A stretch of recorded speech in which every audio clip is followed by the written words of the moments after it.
ज्ञानतिमिरान्धस्य ज्ञानाञ्जनशलाकया चक्षुरुन्मिलितं येन तस्मै श्रीगुरुवे नमः। श्रीचैतन्यमनोभीष्टं स्थापितं येन भूतले स्वयं रूप कदा मह्यं ददाति स्वपदान्तिकं।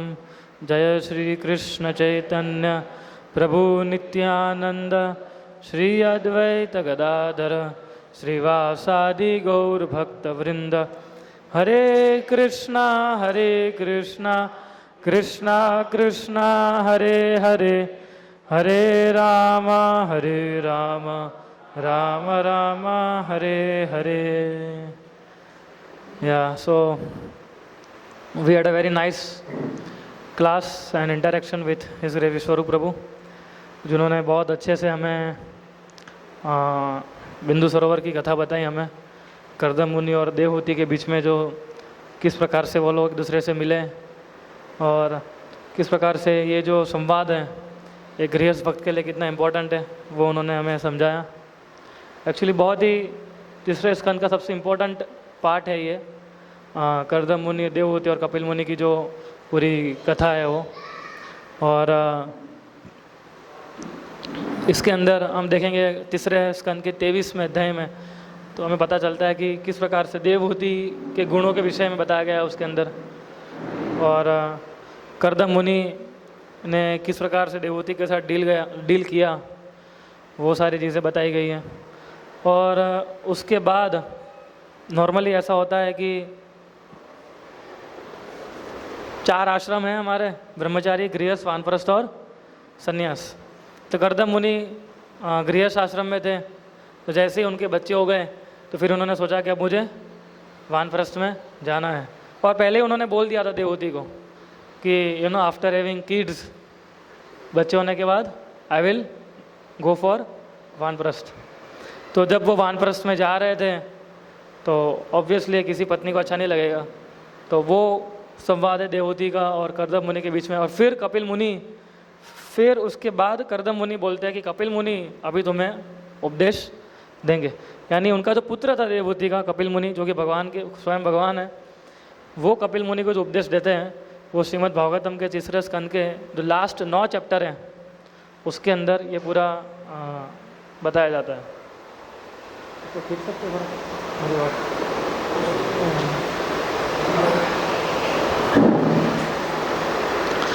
तो हम देखते हैं कि 9 चैप्टर के अंदर बहुत सारी शिक्षाएं हैं, जिसमें से मुख्य शिक्षा जो दी थी कपिल मुनि ने वो थी सांख्य फिलोसॉफी, है ना।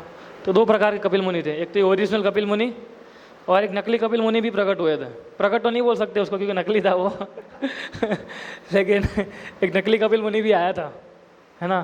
तो उसके भी कुछ फॉलोअर्स हैं नकली कपिल मुनि के भी, लेकिन हम उनको ज़्यादा ध्यान नहीं देते। हम जो ओरिजिनल कपिल मुनि हैं जिन्होंने हमें ये सांख्य फिलोसॉफी दी, है ना, तो बहुत टेक्निकल विषय समझाते देवहूति माता को कि किस प्रकार से समय जो है, समय के कितने भाग हैं, वो सारे भाग का वर्णन आता है इसी सेक्शन के अंदर। फिर उन्होंने महत्त्व के बारे में उसका वर्णन किया गया है, प्रधान और दूसरे जो एलिमेंट्स हैं, जीव, प्रकृति और पुरुष, ये 3 चीज़ें हैं, उनका किस प्रकार से भगवान के साथ इंटरेक्शन है, जीव का, प्रकृति का और पुरुष यानी स्वयं भगवान, है ना। तो उसका किस प्रकार से भगवान के साथ इंटरेक्शन है वो उन्होंने इसके अंदर समझाया है। फिर किस प्रकार से जीव अपने कंडीशन स्टेट में होके किस प्रकार से लिबरेट हो सकता है योग के माध्यम से। फिर देवहूति माता कपिल मुनि से लिबरेशन के, मुक्ति के विषय में प्रश्न पूछती है ना। तो कपिल मुनि इंटेंस प्रैक्टिस करनी चाहिए हमें भक्ति की, उसके विषय में बताते हैं। इस प्रकार से पूरा मतलब अष्टांग योग के जो लिम्स हैं अलग अलग, उसके विषय में चर्चा करते हैं। फिर जब योगी जो होता है उसका थॉट प्रोसेस क्या होता है, what is thought process of yogi, उसके विषय में कपिल मुनि बताते हैं। उसके बाद डिवोशनल सर्विस को एक्सप्लेन करते हैं वो। करीबन 6 से 7 प्रश्न देवहूति माता पूछते हैं और उसके उत्तर में कपिल मुनि 1 बाय 1 इस प्रकार से आंसर देते जाते हैं। फिर किस प्रकार से भक्ति में ऑब्स्टेकल्स होते हैं हमारे ऑफेंसेस, उसके विषय में कपिल मुनि हमें बताते हैं। और जीवों का जो ग्रेडेशन है कि जीव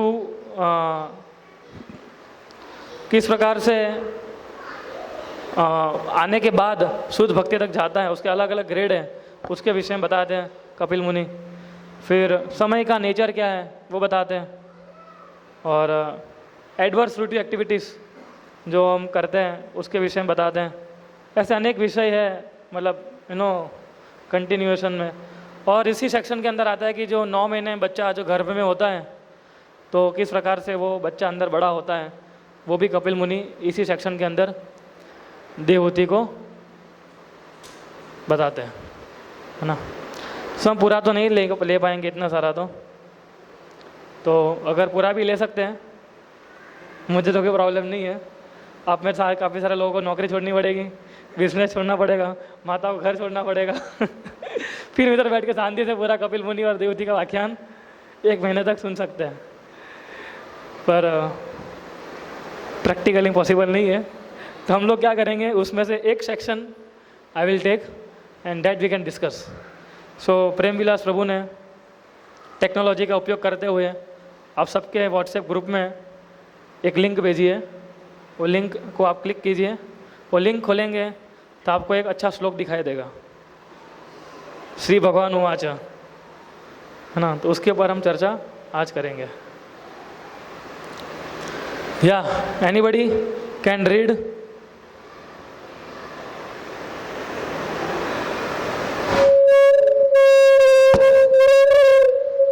इसको इसके सामने मत लाइए। श्रीमद् भागवतम 3.29।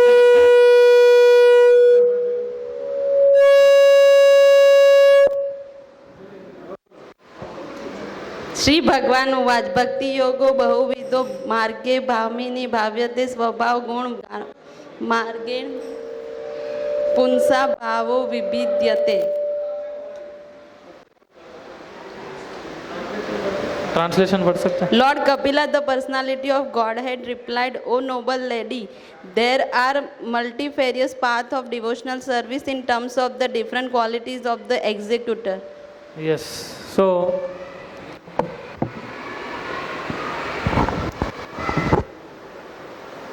श्री भगवान वाच भक्ति योग बहुविधो मार्गेर भामिनी भाव्यते स्वभाव गुण मार्गेण पुंस भावो विभिद्यते।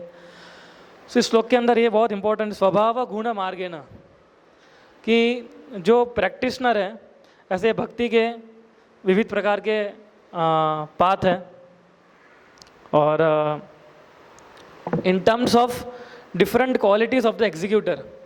एग्जीक्यूटर का मतलब क्या होता है? हम लोग।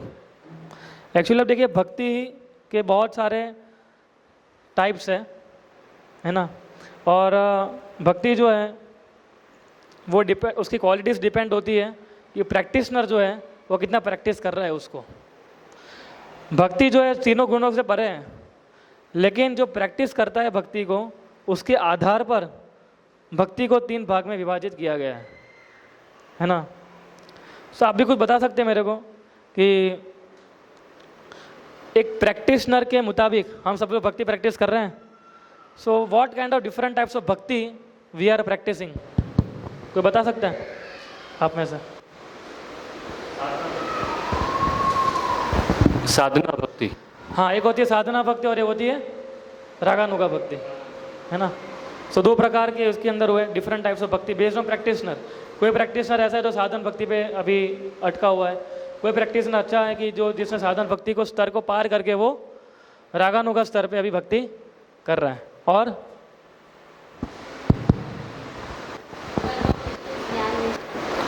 हाँ, ये भी देख सकते हैं कि अलग अलग प्रकार से मिश्रित भक्ति, कर्म मिश्रित भक्ति, ज्ञान मिश्रित भक्ति।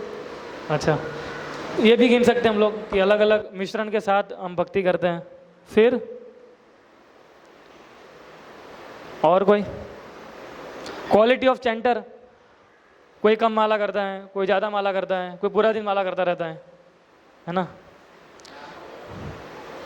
हाँ, नाम भक्ति, नाम भगवान का नाम, कोई भगवान का नाम से भक्ति करता है, कोई योगा प्रैक्टिस करता है। यस। सो एक्चुअली भक्ति is above all such गुनास, but practitioner के हिसाब से उसको अलग अलग भाग में विभाजित किया गया है। भक्ति जो है ट्रांसेंडेंटल प्लेटफॉर्म पे है ना, पर क्योंकि जो व्यक्ति उसको परफॉर्म करता है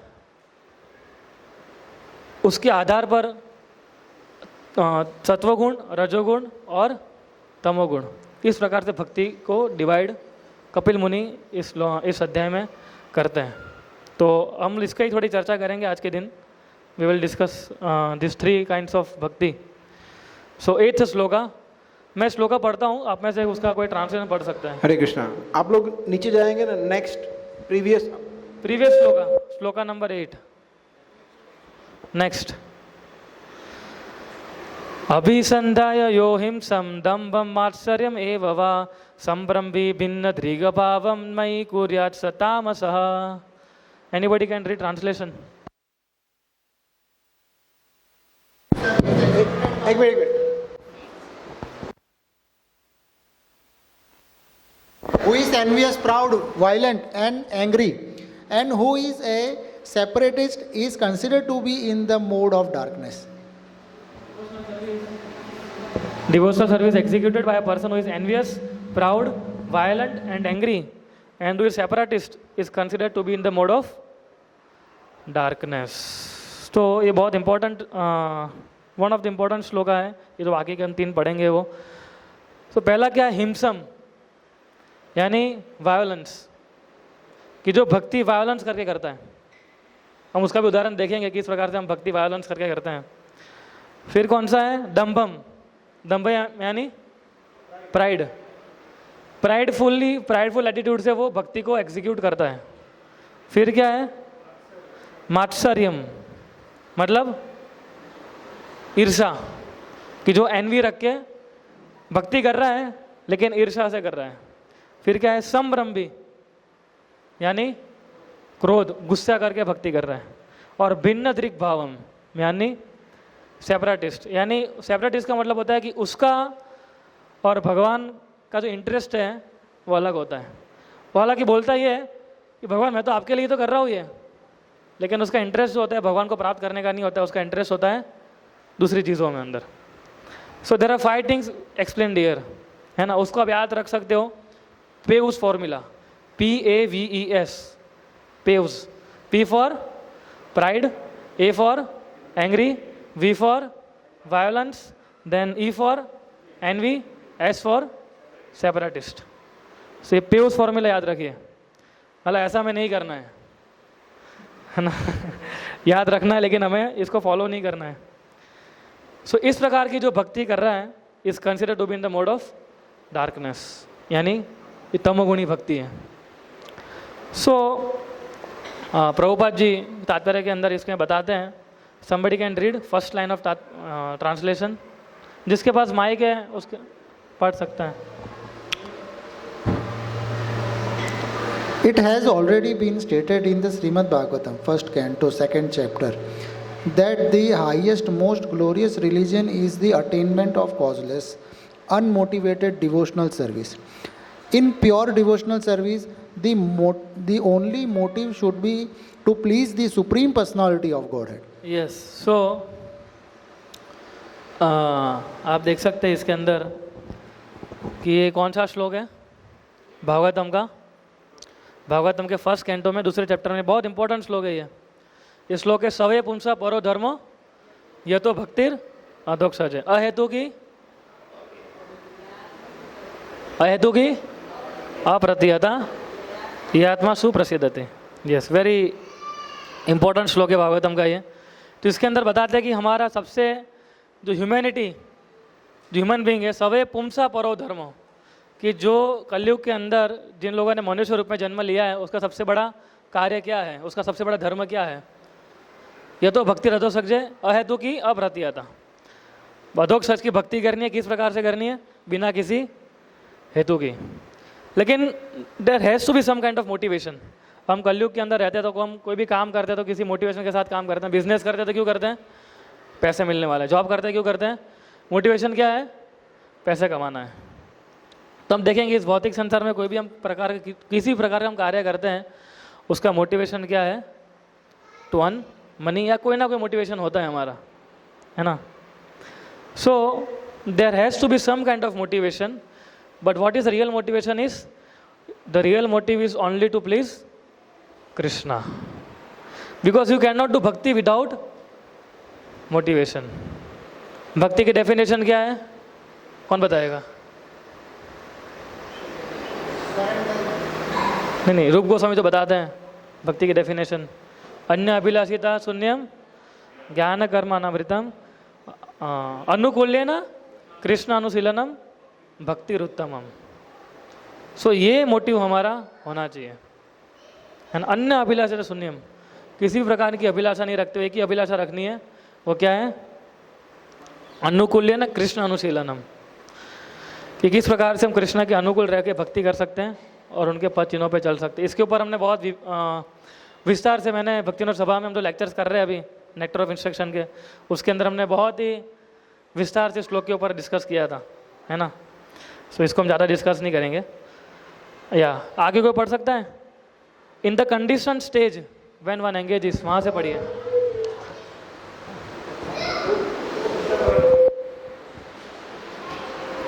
In the conditioned stage, when one engages in devotional service,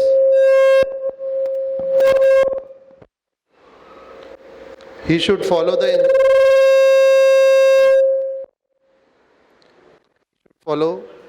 अभी ठीक है. He should, in the conditioned stage, when one engages in devotional service, he should follow the instruction of the bona fide spiritual master in full surrender. Okay. या सो हमें ये तो मालूम है कि हम सारे लोग कंडीशन स्टेज पे हैं.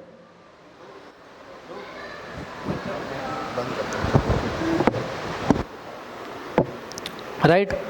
प्रभु इसका आवाज़ बढ़ा सकते हैं, बहुत कम हो गया है.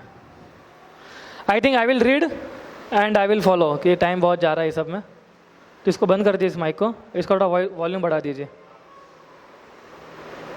या सो हम सारे लोग कंडीशन स्टेज पे भक्ति कर रहे हैं अभी, है ना. सो इसके अंदर प्रभुपाद बता रहे हैं कि कंडीशन स्टेज के अंदर एक ही प्रकार से हम भक्ति कर सकते हैं, वो क्या है? To follow the instruction of spiritual master. See पहले तो हम समझ गए कि हमारा मोटिव होना चाहिए कृष्णा को प्लीज़ करना. So when we don't know how to please Krishna, what to do, हमें पता नहीं हम कैसे कृष्णा को प्रसन्न कर पाएंगे, तो क्या करेंगे? बैठे रहेंगे कि चलो कृष्ण कैसे प्लीज़ कर रहे हैं अभी.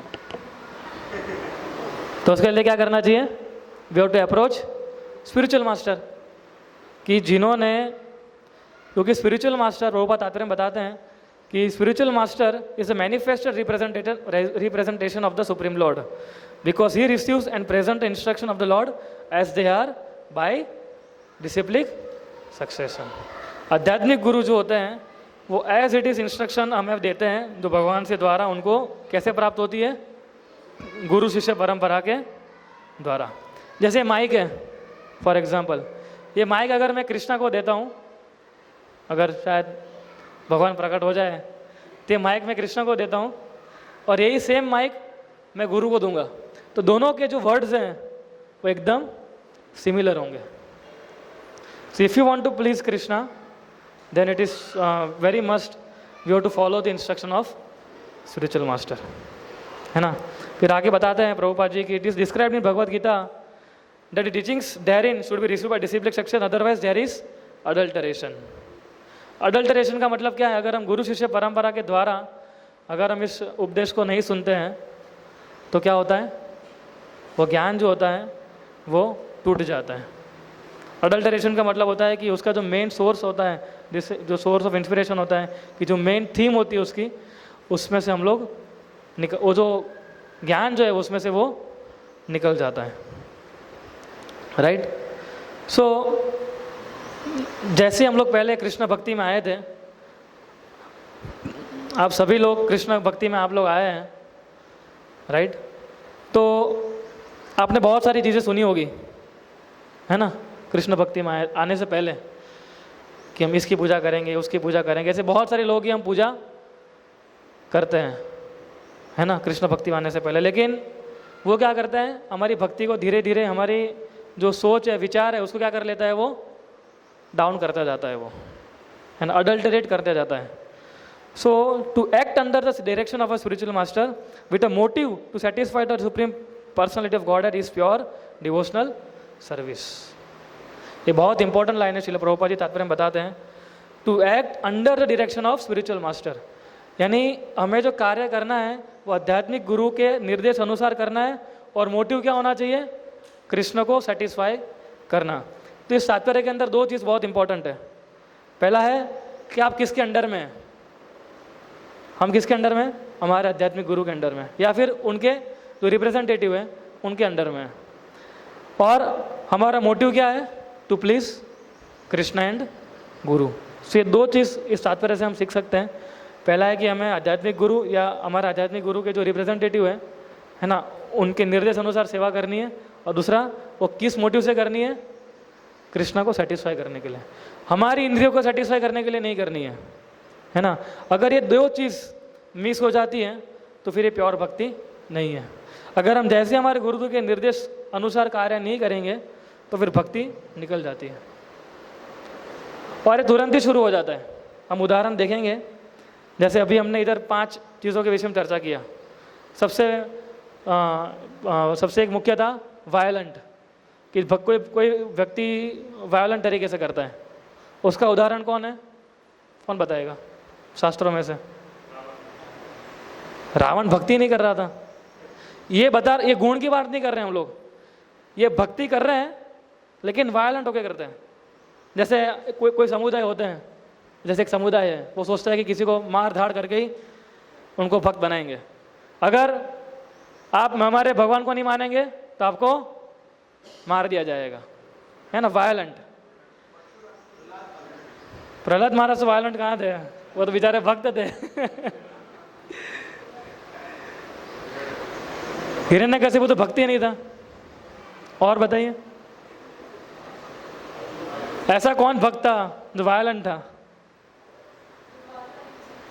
दुर्वासा मुनि, वो दूसरे एग्जाम्पल में आएंगे.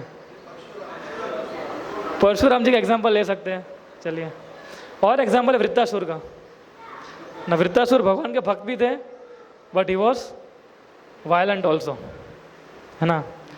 उसी प्रकार से प्राउड, सेकंड क्वालिटी क्या थी, प्राउड. एक था वायलेंट, फिर प्राउड. प्राउड का उदाहरण कौन है, कौन बताएगा?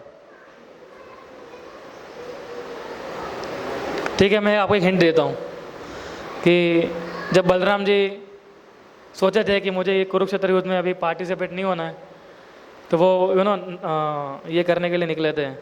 सभी तीर्थ धामों में दर्शन करने के लिए जा रहे थे वो. तो एक जगह पहुँचे थे और जहाँ भागवत कथा चल रही थी. Who was that person? इतना सब कुछ बोल दिया मैंने.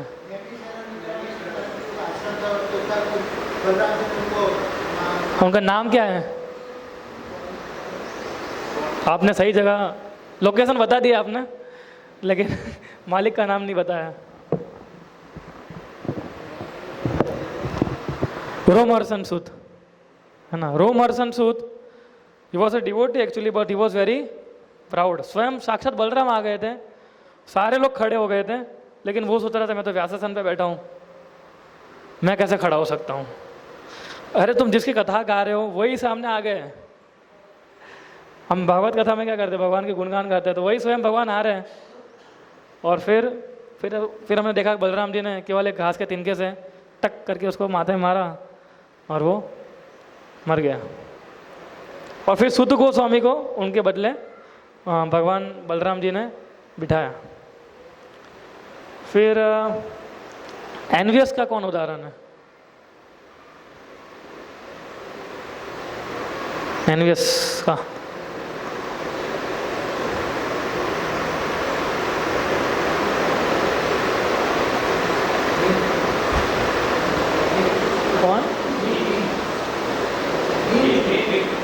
कौन बोल रहा है?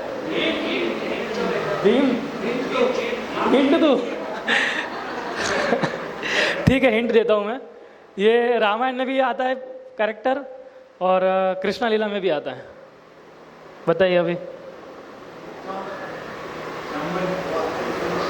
द्विविध वानर है ना, उसने लक्ष्मण जो है सब साक्षात गुरु के अवतार माने जाते हैं, तो उसने उसको एनवी किया था, है ना। And then he got contacted with non devotees. हमने उदाहरण लिया था, जब मैंने एक बार लेक्चर लिया था कि किस प्रकार से असत्संग जो है हमें नीचे ले जाता है।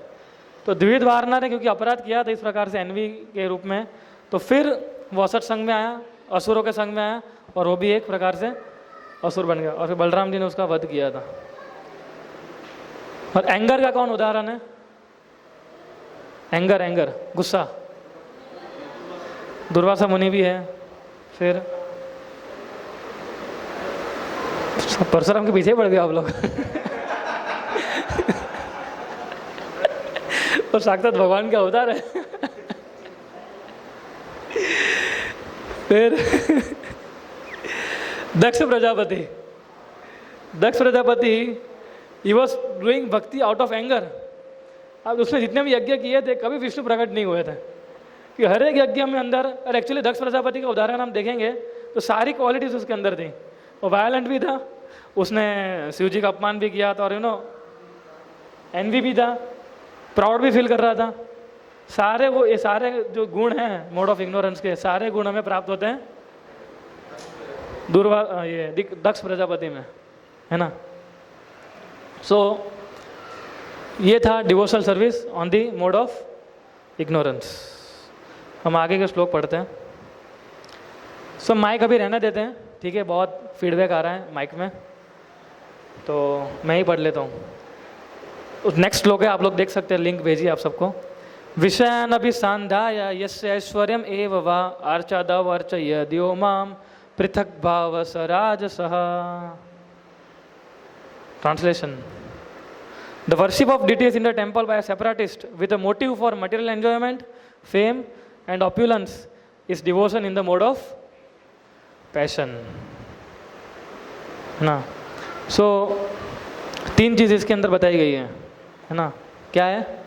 Fame, opulence and enjoyment.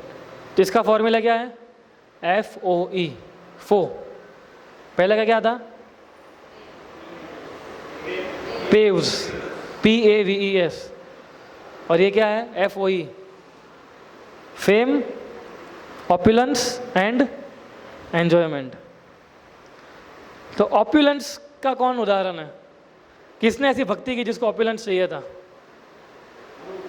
ध्रुव महाराज, है ना। ध्रुव महाराज ने किस लिए भक्ति की?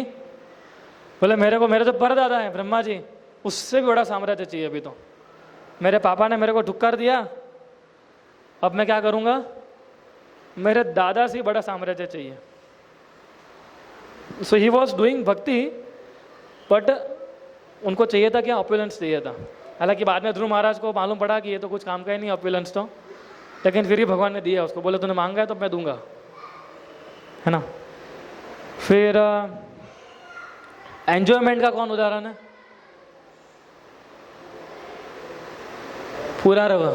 पुरारव की कहानी स्टोरी आती है भागवतम के अंदर। उसने बहुत सारी तपस्या की, भगवान प्रकट हो गए। उसने क्या मांगा? तो सोचो, साक्षात भगवान प्रकट हो गए हैं और वो क्या मांगता है? बोले भगवान मेरे को उर्वशी के साथ शादी करनी है, उर्वशी दे दो बस खाली मेरे को। और उर्वशी एक अप्सरा थी, बोले मेरे को उर्वशी चाहिए और कुछ नहीं चाहिए मेरे को आपसे। भगवान बोले मैं स्वयं supreme personality of godhead. बोले नहीं, उर्वशी। तो उसने so he asked for Urvashi. Actually आप देखेंगे कि पहले उसको बहुत ही was satisfied much more, but when you go in 11th canto, 11वें स्कंद के अंदर आता है किस प्रकार से फिर वो परेशान हो गया था, है ना। पहले तो उसको बहुत आनंद हुआ उर्वशी के साथ शादी करके, पर बाद में 11वें स्कंद के अंदर कुछ सेक्शन आते हैं जिसमें बताते हैं कि किस प्रकार से पूरा रवा जो था ही suffered, and actually Dhruv Maharaj also suffered, है ना। और एक्चुअली हम देखते हैं, हमें ये भी पता होना चाहिए कि हम जब भगवान प्रकट होते हैं तो हम क्या मांग रहे हैं भगवान से। एक्चुअली जब हम आगे देखेंगे, हमने पहले श्लोक ले लिया, अन्य अभिलाषिता शून्यम ज्ञान कर्मणावृतम। भक्तों की तो कोई आशा ही नहीं होती है, और एक्चुअली के अंदर भी देखेंगे बहुत अच्छा एक श्लोक आता है इसी सेक्शन के अंदर, आई थिंक 3:23-54। ये श्लोक आप मेरे साथ दोहरा भी सकते हैं।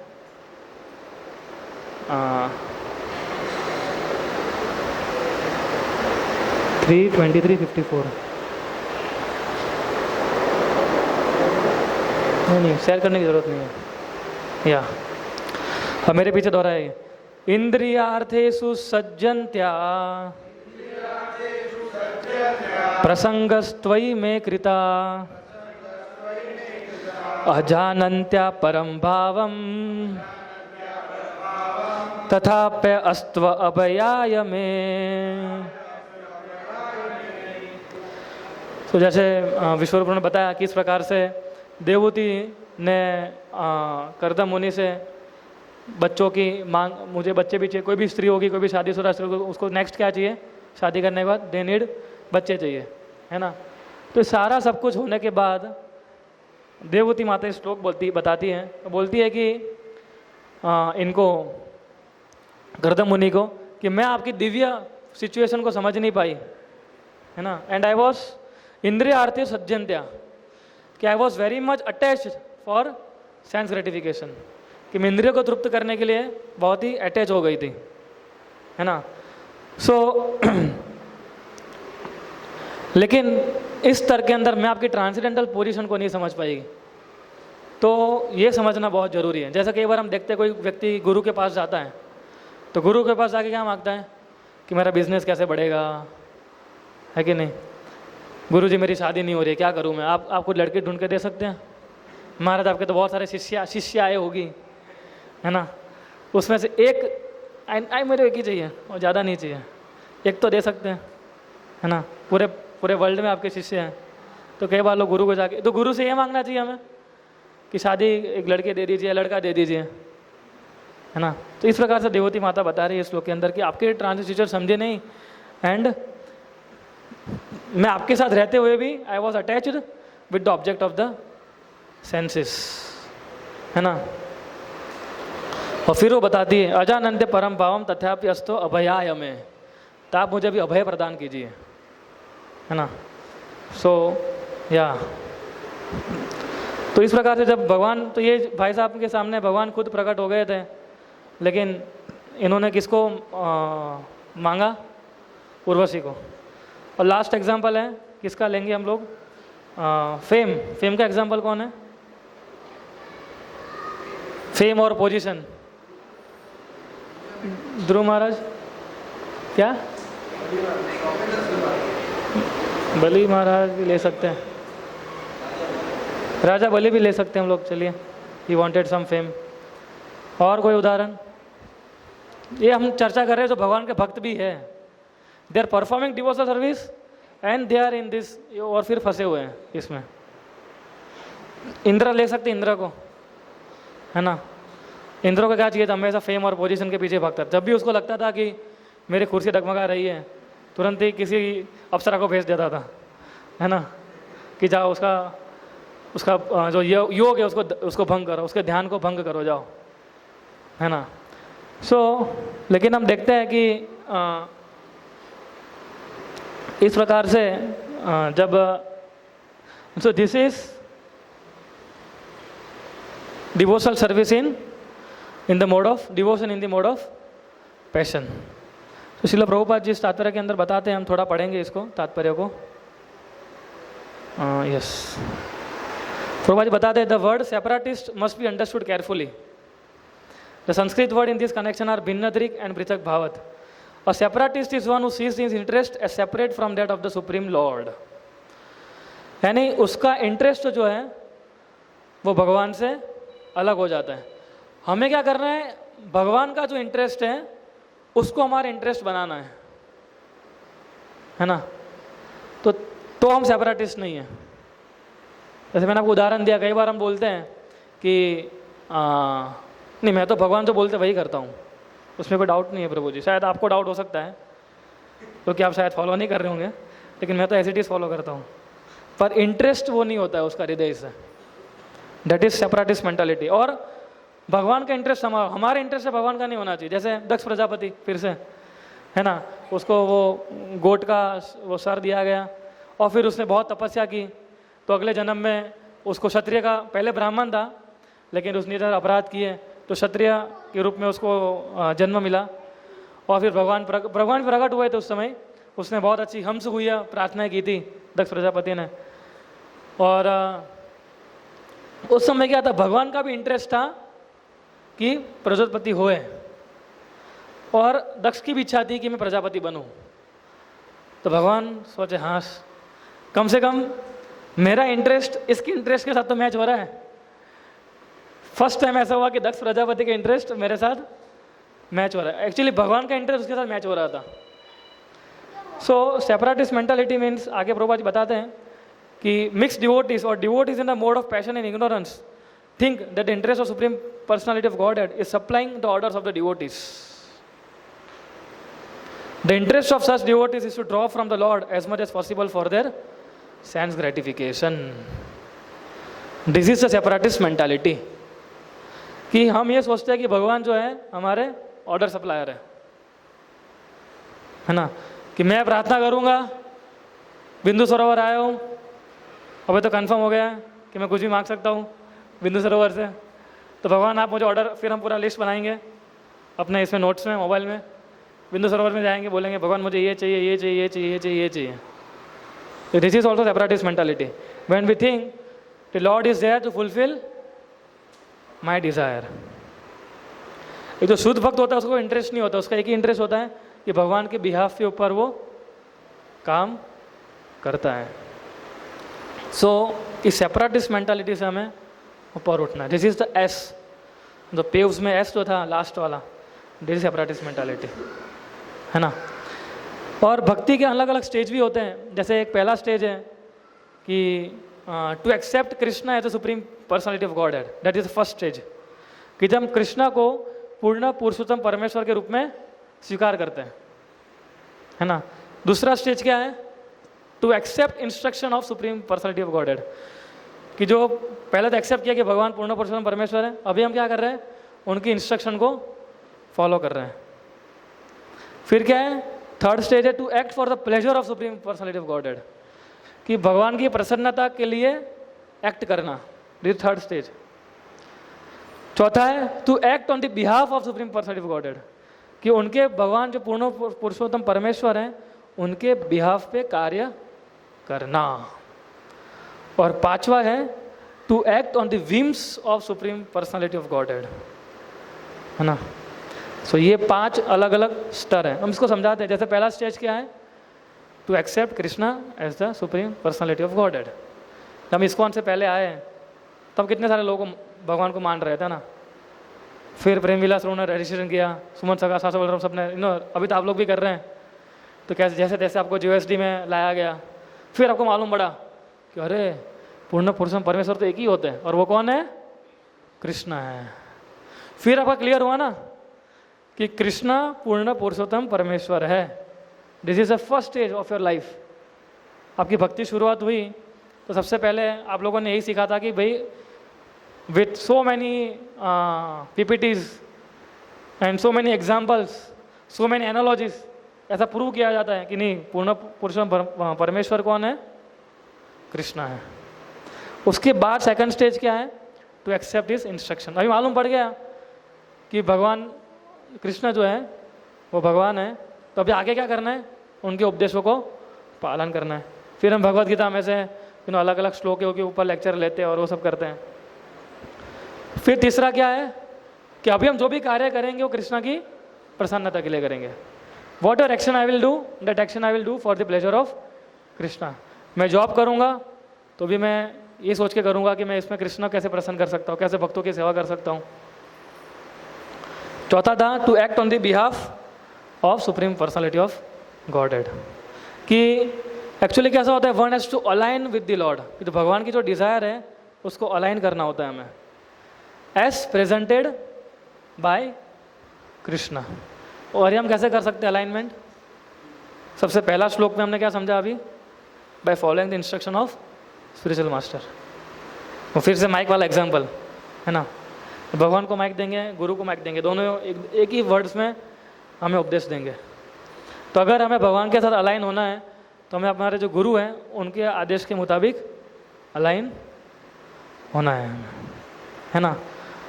और पांचवा स्टेज क्या है? To act on the whims of supreme personality of God. Whims का मतलब क्या होता है कि भगवान कुछ भी बोलेंगे करना पड़ेगा ना, कुछ भी बोल सकते हैं भगवान। जैसे हमने महाजेंद्रपुरी की स्टोरी में देखते हैं, है ना, एक ग्वाला आता है, वो महाजेंद्रपुरी को दूध देता है ना। फिर हम देखते हैं कि वो सपने में आते हैं, यार मैं तो कृष्ण हूँ, मुझे इधर राजा ने मेरे को इधर मुगलों के डर के मारे इधर दबा दिया है ज़मीन के अंदर, प्लीज़ मुझे वो उठाइए। तो महाजन वो ठीक है, यस सर उठाएंगे।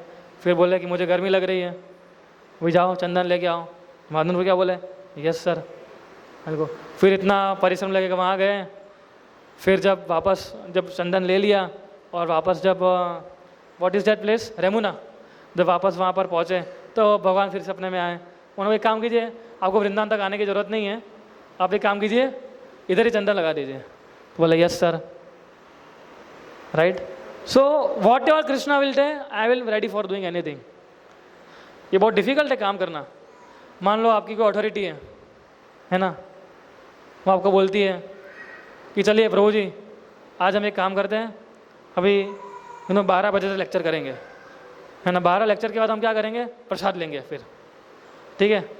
फिर 12 बजे के बाद वो बोलते हैं कि एक काम कर पूरे प्रसाद में भी कीर्तन करते हैं, इतने सारे भक्त आए हैं, अभी कीर्तन करेंगे। बोले ठीक है। बोले प्रभु प्रसाद, बोले प्रसाद बाद में करेंगे, ठीक है कीर्तन करेंगे। कीर्तन के बाद उनके मन में आ गया, बोले कि प्रभु थोड़ा और कथा करते हैं, इतना अच्छा जगह मिला है तो ठीक है कथा करते हैं। बोले प्रसाद का क्या प्रभु जी? बोले लेंगे ना, कथा करने का फिर से प्रसाद लेंगे हम लोग। बोले कथा ही तो प्रसाद होता है भक्तों के लिए। सो इसको बोलते हैं whims, to act on the whims. So ऐसा लास्ट स्टेज होता है कि भगवान जो भी बोलेंगे वो हम करेंगे। और दूसरा एग्जाम्पल कौन है? जो वृंदावन की गोपियाँ है वो ना, वो कुछ भी करने के लिए तैयार थी कृष्णा के लिए। रास डांस के लिए बताया गए तो रास डांस के लिए भी आ गए। जो भी कृष्णा बोलते थे, जो भी कृष्णा की प्रसन्नता के लिए करना चाहते थे, they were doing it. So these are 5 stages where we are doing our devotional service. And last shloka we can take 10th one. कर्म निर्हारम उद्दिश्य परस्मिन् वा तद अर्पणम यजेत अस्तव्यम इति वा पृथक भाव स सात्विकः। When a devotee, worship the Supreme Personality of Godhead and offer the results of his activities in order to free himself from the inabilities of fruitive activities, his devotion is in the mode of goodness. तो इसका मतलब है कि जो मुक्ति के भाव से जब वो भक्ति करता है तो वो आ जाती है सत्वगुण में। अब देखिए, अगर आपको मुक्ति भी चाहिए, मुक्ति का मतलब है जो हम मायावादी देखते हैं कि हम ब्राह्मण के साथ मर्ज हो जाएंगे, ब्रह्म ज्योति के साथ, है ना। जो ज्ञान योगी वो क्या सोचते हैं कि हमें इस दुनिया से कुछ लेना देना नहीं है, हम तो ब्राह्मण में मर्ज हो जाएंगे, है ना। So they are not attach with anything material. लेकिन ज्ञान योग भी विदाउट भक्ति का कोई रिजल्ट नहीं देता है। विदाउट भक्ति ज्ञान योग भी हमें कोई प्रकार का रिजल्ट नहीं दे पाएगा। तो whole purpose you have to understand here, है ना। सबसे पहला भक्ति इन मोड ऑफ इग्नोरेंस हमने क्या देखा, प्यूस फॉर्मूला, है ना। Proud, anger, violence, envy and separatist. घातक एजेंडा होते हैं लोगों के उसके अंदर, है ना। लोगों को मारो काटो, इस प्रकार के एजेंडा होते हैं। मोड ऑफ पैशन में FOE, है ना, और मोड ऑफ गुडनेस में लिबरेशन। सो प्रभुपाद जी चातुर्य के अंदर बताते हैं कि devotional service in the mode of ignorance, passion and goodness can be divided into 81 categories. 81 categories में इसको डिवाइड कर सकते हैं। कैसे बताता हूँ। जैसे पहला हो गया इग्नोरेंस, तो पहला इग्नोरेंस, फिर इग्नोरेंस पैशन और इग्नोरेंस गुडनेस, फिर पैशन गुडनेस, पैशन इग्नोरेंस। फिर goodness, goodness goodness, goodness passion and goodness ignorance, ये कितने हो गए? 9। और भक्ति के कितने अंग हैं जो प्रहलाद महाराज बताते हैं? 9। तो 9 9 इंटू 9 81, राइट। सो इस प्रकार से भक्ति ये 3 गुणों के अंदर can be divided into 81 categories. पर अंत में we have to transcend above all this things. ये सारे गुणों से परे हम कब बन पाएंगे? जब अन्य अभिलाषित शून्यम ज्ञान कर्म अनावर कृष्ण अनुकूल्यन कृष्ण अनुशीलनम भक्तिरुत्तमम। जब इस स्तर पे अगर हम भक्ति करेंगे तो हम तीनों गुणों से 81 प्रकार की कैटेगरीज हैं, उसके ऊपर होके हम लोग इसको भक्ति करेंगे, है ना। तो ये 3 गुणों के अंदर ऐसे कपिल मुनि ने बहुत सारे उपदेश दिए हैं। आगे इसी चैप्टर के अंदर हमने ये श्लोक जो लिए थे, आगे हम जब जाएंगे 15वें श्लोक के ऊपर, 16वें श्लोक के अंदर, तो नियत कार्य के ऊपर चर्चा होती है कि भक्ति के अंदर कैसे एंगेज किया जाए।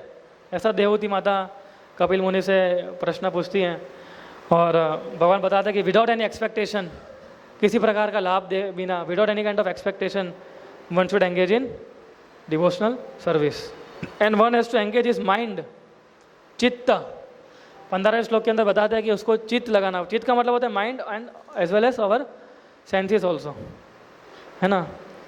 तो जब इस एक्सपेक्टेशन, बिना किसी एक्सपेक्टेशन के साथ, बिना किसी लाभ के साथ जब हम भक्ति के अंदर लगेंगे, हमारे मन को लगाएंगे, तो कोई चांसेस है कि हम लोग भक्ति की जो विधि है वो हम अच्छे से फॉलो कर सकें। देखिए, भगवान हमेशा हमारे कल्याण के बारे में सोचते हैं, चाहे सुख हो चाहे दुख हो, है ना। तो ये बिना किसी एक्सपेक्टेशन के साथ भक्ति करना वो कब हो पाएगा? कि जब हमें प्रोसेस के अंदर हमारा फेथ होगा। तब हमारा प्रॉब्लम क्या है? हमारे प्रोसेस के अंदर फेथ ही नहीं होता है। अभी हम अच्छे से 16 माला कर सब कुछ कर रहे हैं, लेकिन थोड़ा सा हमारे घर के अंदर ऊपर नीचे हो जाएगा तो हम क्या करते हैं कि देखो मैंने कृष्ण भक्ति शुरू कर दी, घर में प्रॉब्लम आने शुरू हो गए। कोई बोलता है नरसिंह भगवान का फोटो घर पे डाल दिया, प्रेम विलास उन्होंने से बोल दिया कि नरसिंह भगवान का फोटो घर पे होना चाहिए, लेकिन क्या करें, जैसे नरसिंह भगवान फोटो घर पे डाल दिया तो झगड़े होने लगे। लोग ऐसा बोलते हैं। कुछ तो बोले भगवत गीता, बोले भगवत गीता झगड़ा करवाया था, महाभारत, घर में महाभारत शुरू हो जाएगी। तो इसका मतलब है कि प्रोसेस के अंदर हमारा फेथ नहीं है, राइट। सो ये फेथ रखना पड़ेगा हमें। जैसे इधर बच्चे हैं, है ना, तो हम सबकी मम्मियाँ इधर हैं, तो ये जो इनकी जो मम्मियाँ हैं, इन बच्चों को 100% मालूम है कि हमारा केयर करेंगे वो। इनको कोई चिंता है? आपको देख रहा है इन चारों बच्चों के अंदर कोई चिंता दिख रही है? उनकी माताओं के अंदर कितनी चिंता है? बोले लेक्चर भी सुनना है, इनको भी संभालना है, पर इनको कोई चिंता है? किसी प्रकार की चिंता नहीं है। सो ये भाव हमारा होना चाहिए जब भक्ति करते हैं ना। तो बच्चों को मालूम है, फेथ है पूरा मदर के ऊपर कि मैं कहीं भी जाऊंगी, कहीं भी जाऊंगा, ये मेरे पीछे रहने वाले हैं, ये कहीं मुझे छोड़ के नहीं जाएंगे, है ना। यानी जो कुछ भी होगा मेरे अच्छे के लिए होगा, है ना। एक बार मैं जस्ट अभी मुझे एक एग्जांपल याद आ रहा है कि दिव्यांगी है ना, तो हम लोग एक बार फ्राइडे प्रोग्राम के अंदर हम लोग नीचे बैठे हुए थे, तो उसकी मम्मी दिख नहीं रही थी। सो शी वॉज लाइक, उसकी मम्मी दिखी नहीं उसको, तो ऐसे चिल्ला रही थी मम्मी मम्मी मम्मी। तो मैं सोच रहा था कि हम हरि नाम किस प्रकार से लेना चाहिए है ना। क्यों? शी नोज कि अगर ये होगी तो मुझे कोई चिंता करने की जरूरत नहीं है। सो मैं हरि नाम इस प्रकार से पुकारना चाहिए, कृष्णा कृष्णा कृष्णा, कहाँ हो आप, है ना। सब कुछ भूल गई थी वो उस समय। नीचे बच्चे भी खेल रहे थे, लेकिन उसको मम्मी चाहिए थी। तो इस भाव से हरि नाम लेना चाहिए। सो इसलिए हम देखते हैं कि भक्ति का मतलब होता है कि कृष्णा को, अभी मुझे लग रहा है कि श्लोक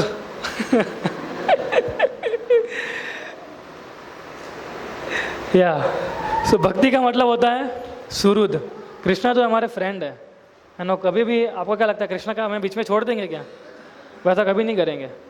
सुहृद सर्वभूता नाम, वो हर एक कितने सारे जन्मों से कृष्णा जो है हमारे साथ है, हमारे साथी हैं, वो कभी कुछ गलत नहीं करेंगे हमारे साथ। और एक चीज़ हमें याद रखनी है कि जो कुछ भी होता है वो हमारे अच्छे के लिए होता है, ये विश्वास होना चाहिए। खास करके जब हम हरि नाम लेते हैं, खास करके जब हम लोग इतना भागवतम और इतना भक्तों का अच्छा संग मिला है, तो उस समय तो हमें सोचना ही चाहिए। उसके पीछे कहानी भी है, एक स्टोरी है, शायद I don't know I told you और नॉट। एक बार एक राजा और एक मंत्री था, है ना। तो मंत्री तो था बहुत भगवान का भक्त था वो, है ना। ड्रामा कर सकते इसके ऊपर, प्रेम विलास लोग बोल रहे हैं। तो मंत्री हमेशा ऐसा बोलता था कि जो वो अच्छा हो, अच्छे के लिए हुआ, है ना। तो एक बार राजा की उंगली कट गई, तो राजा आया, बोले मेरी उंगली कट गई, उंगली कट गई, रो रहा था। डॉक्टर कहाँ है, डॉक्टर कहाँ है, ऑपरेशन करना पड़ेगा। मंत्री के पास गया, मंत्री बोले इतना चिंता क्यों कर रहे हो? बोले मेरी उंगली कट गई है। तो बोले कोई बात नहीं, जो वो अच्छे के लिए हुआ। तो राजा को बड़ा गुस्सा आया, बोले किस प्रकार का मंत्री है? बोले मेरी उंगली कट गई और बोल रहा है जो वो अच्छा हुआ उसको जेल में डालो। तो उसको जेल में डाल दिया। फिर वो राजा शिकार करने के लिए गया। जब वो शिकार करने के लिए गया तो उसको आदिवासियों ने पकड़ लिया, क्योंकि उनको क्या चढ़ानी थी? बलि चढ़ानी थी। ऑलरेडी एक आदमी था उनके पास अट्टा कट्टा, लेकिन वो समय भाग गया। तो राजा मिल गया उनको बलि चढ़ाने के लिए, बोले हम अब आपकी बलि चढ़ाएंगे। तो उसको पूरा नहलाया धुलाया, खाना खिलाया, अच्छे से तगड़ा बनाया उसको। फिर उनके जो पुजारी थे, जो मेन रस्म करने वाले थे, तो राजा ने बोला कि प्लीज़ इसको चेक कीजिए, वायलेंस का उदाहरण है ये, कि इसको चेक कीजिए कि ये बलि चढ़ाने के लिए एकदम परफेक्ट है ना कि नहीं है, कोई डैमेज पीस नहीं है ना ये। तो सब कुछ चेक करने गया तो देखा कि सॉरी इसकी तो उंगली कटी हुई है। तो बोले रिजेक्टेड है, उसको रिजेक्ट किया गया, है ना, कि इसकी बलि नहीं चढ़ा सकते, है ना। तो राजा तो एकदम हाँस कर कहाँ गया, सीधा वो मंत्री के पास गया। बोला तुमने बहुत अच्छी बात बताई थी। बोला अगर आज मेरी उंगली नहीं कटी होती तो मैं ही पूरा कट गया होता आज। राइट। सो फिर राजा ने पूछा कि चलो मेरी तो उंगली कटी हुई थी, मैं बच गया, तुम्हारे साथ क्या अच्छा हुआ? तो मंत्री ने बोला कि देखिए राजा जी, आप तो अकेले शिकार करने जाते नहीं, आपकी तो उंगली कटी हुई थी इसलिए बच गया। तो मैं आपके साथ आता, अगर आपने जेल में नहीं डाला होता तो मेरी बलि चढ़ जाती। सो भगवान जो भी करते हैं, we have to convince our self that lord always do best for our self, है ना। जो भी हमें दिया है भगवान ने वो सबसे बेस्ट दिया है, अभी उसको हमें उनकी सेवा में कैसे लगाना है वो हमें करना है ना। So we have to convince our self. फिर आगे के कुछ लोगों के अंदर हम देखते हैं कि जैसे हम भगवान के दर्शन करते हैं, जैसे मंगला आरती के अंदर, दर्शन आरती के अंदर, संध्या आरती के अंदर, आज आप में से काफ़ी सारे लोग आए थे मंगला आरती में। सो हम तो शायद भगवान को नहीं देख पाएंगे, ये बहुत इल्यूजन है हमारी आंखों के सामने, लेकिन कम से कम भगवान तो आपको देख रहे हैं। और एक्चुअली भगवान देखते हैं हमें। जब कोई रेगुलर आता है, कांग्रीगेशन डिवोटी सब एवरी संडे आते हैं मंगला आरती के अंदर, और एक संडे मिस कर लेते तो भगवान देखते हैं, बोला आज ये नहीं आया, ये कहाँ गया? तो कृष्णा सीज अस, है ना। So when we come in contact with Krishna, तो एक प्रकार का संबंध बन जाता है हमारे भगवान के साथ, है ना। और ऑटोमेटिकली हमारे माइंड और हमारा सेंसेस जो है वो धीरे धीरे शुद्धता की ओर बढ़ने लगता है। इसलिए जब हम संबंध स्थापित करते हैं भगवान के साथ में, तो ऑटोमेटिकली प्रेयर्स आनी शुरू हो जाती हैं। जैसे हमने देखा इधर कि करदम मुनि ने कितनी अच्छी प्रेयर्स कही है, देवती माता जी की किस प्रकार से वो उनका वार्तालाप है कपिल मुनि के साथ, कुंती महारानी की प्रार्थना है। अगर हमें कोई भी प्रार्थना करनी नहीं आती है, लेकिन अगर आपको संस्कृत बोलना भी नहीं आता है या कोई प्रार्थना करनी नहीं आती है, लेकिन एक प्रार्थना हम सबको करनी आती है, वो क्या है? क्या है वो? हरे कृष्णा कृष्णा कृष्णा हरे हरे, हरे राम राम राम हरे हरे। सो ये प्रार्थना सबको आती है ना, इसमें हम कोई चीटिंग नहीं कर सकते कि नहीं मेरे को प्रभु जी क्या करो प्रार्थना, संस्कृत आता नहीं, ये नहीं आता है वो, ये सिंपल महामंत्र है, हम सब बोल सकते हैं इसको। तो ये प्रार्थना हमें करनी चाहिए। और दूसरे भी कपिल मुनि समझाते हैं आगे इसी चैप्टर के अंदर, इस श्लोक के अंदर की, इसी श्लोकों के अंदर, कि भगवान जो है सभी चीज़ जो है वो भगवान की प्रसन्नता के लिए बनी हुई है पूरे संसार के अंदर। इवन हमारा भी कार्य यही है कि भगवान को कैसे प्रसन्न किया जाए, कैसे हमारे शरीर को भगवान की सेवा में उपयोग किया जाए। हर एक चीज़, कोई भी चीज़ यूजलेस नहीं है इधर इस पूरे भौतिक संसार के अंदर। Nothing is useless, everything can be engage in the service of Krishna, क्योंकि सब किसने बनाया है? भगवान ने ही बनाया है ना। सो ये सब कुछ भगवान का है, लेकिन भगवान नहीं है ना। मायावादी क्या करते हैं, बोले सब कुछ भगवान ने दिया है तो ये भी भगवान है वो भी भगवान है। ऐसा नहीं, जैसे परोपर उदाहरण देते थे फोर्ड और कार का, है ना, फोर्ड का, कि सारी गाड़ियाँ जो है वो फोर्ड की है, लेकिन ये जो कार जो है वो मिस्टर फोर्ड नहीं है, मिस्टर फोर्ड अलग है ना। सो हम देखते हैं कि कोई भी चीज़ जो है इस भौतिक संसार में यूजलेस नहीं है। एक बार श्रील प्रभुपाद जी एक डिवोटी के साथ में थे। सो प्रभुपाद जी अलग अलग प्लांट्स को बता रहे थे कि ये फूल इस प्रकार का फूल है। ये डिवोटीज को पूछ रहे थे ये कौन सा फूल है, वो बताया कि प्रभुपाद जी इस प्रकार का फूल है। फिर ऐसे कर करके एक जगह पहुँचे तो बोले क्या है? Prabhupada this is creeper, this is useless, है ना। प्रभुपाद बोले no you are useless, right. So Prabhupada बताया कि all creation by Krishna nothing is useless, है ना। कृष्णा का जो भी क्रिएशन है उसमें कुछ भी यूजलेस नहीं हो सकता है। सो इस भौतिक संसार में जो भी हम चीज़ें देख रहे हैं, देयर इज नो, कोई भी चीज़ ऐसी नहीं है जो यूजलेस है। इस प्रकार से अनेक कपिल मुनि, जैसे मैंने आपको बताया 9 chapters are dedicated in 3rd canto for this instruction. और हमने पहले देखा कि कपिल मुनि ने कौन सी इंस्ट्रक्शन दी है देवहूति माता को। जब लेक्चर शुरू हुआ उससे पहले हमने देखा कि तरह तरह के उपदेश दिए हैं उन्होंने, समय के बारे में, भक्ति योग के बारे में, 25 एलिमेंट्स के बारे में। हमने भी देखा कि नकली कपिल मुनि और असली कपिल मुनि, उनका जो भेद है वो, राइट। सो इस प्रकार से हम लोग बहुत सारा ले सकते हैं, पर समय की मर्यादा है। एंड हम लोग फिर कभी इन श्लोकों के बारे में चर्चा करेंगे जब भी हमें मौका मिलेगा, फिर कभी अहमदाबाद के अंदर। सबको ये मौका मिला है भक्तों का संग करने का, और इतना अच्छा कंपनी मिला है कि जहाँ पर हम लोग एक दूसरे के साथ कृष्ण भक्ति का आदान प्रदान कर सकते हैं, तो उसका पूरा लाभ लेना चाहिए। ये फ्राइडे प्रोग्राम हम जो करते हैं, हम जो संकीर्तन करते हैं, उसका एक ही उद्देश्य है कि हम भक्तों के साथ भेंट करें, भक्तों का संग लें।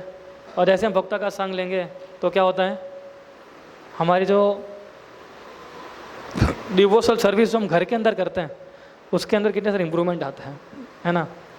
हमेशा कई बार आप जब आते हैं मंदिर तो पूछते हैं कि प्रभु जी अभी आपने भोग लगाना शुरू किया भगवान को, हर बार मना करते हैं।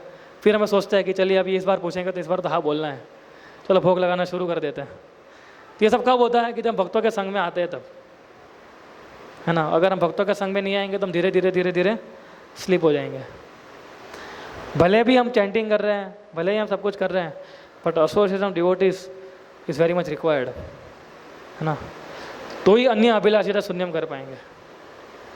और जो कपिल मुनि ने सबसे पहला श्लोक जो हमने लिया था अभी, बताया कि गुरु के मार्गदर्शन के अंदर जब हम लोग हमारा अलाइनमेंट करेंगे तो बहुत आसानी से हम इसको एग्जीक्यूट कर पाएंगे। पूरा चैप्टर है, कपिल मुनि बताते हैं execution of devotional service, if I am not wrong, I think, right. So इस प्रकार से हम विराम देते हैं अभी।